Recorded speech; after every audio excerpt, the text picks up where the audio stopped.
This video will show you how to insert additional sound effect sample to your iMovie library.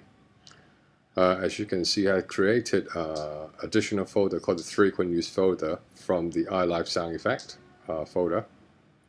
And within that new folder, I had stored some of my additional sound file in it.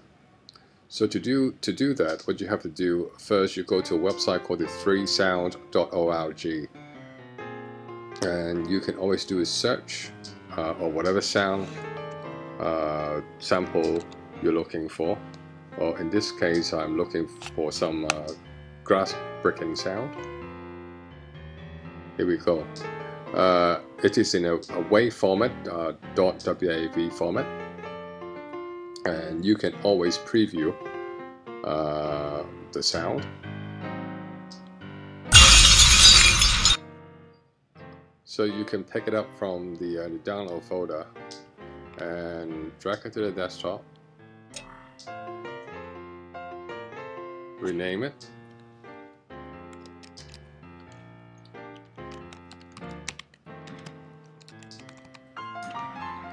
as you can see at the moment it is in a WAV format, WAV format. Unfortunately, iMovie will only take files in CAF format. So what you have to do, I have to introduce another website to you, which is called the audio.online-convert.com. In there, it will help you to convert any file to the aiff format. Okay, so all you have to do is to choose the file that you wish to convert. In this case, will be the brickglass.wav. It will only take a few seconds to convert it, and you can always set the difference of audio bitrate and audio frequency.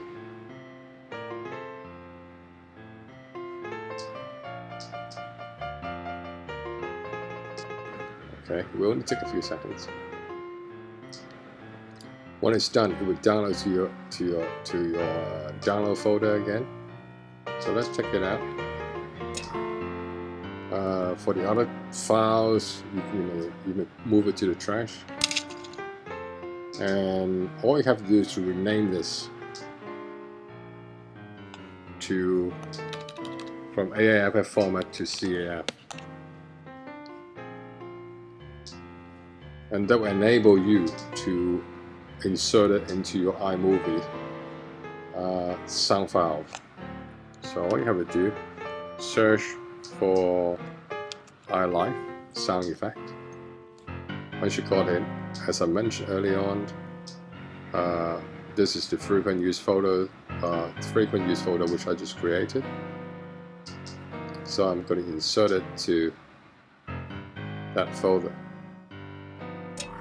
When it's inserted, when I go back, you can see breaking grass.caf in your iLife sound effect library. Thanks for watching.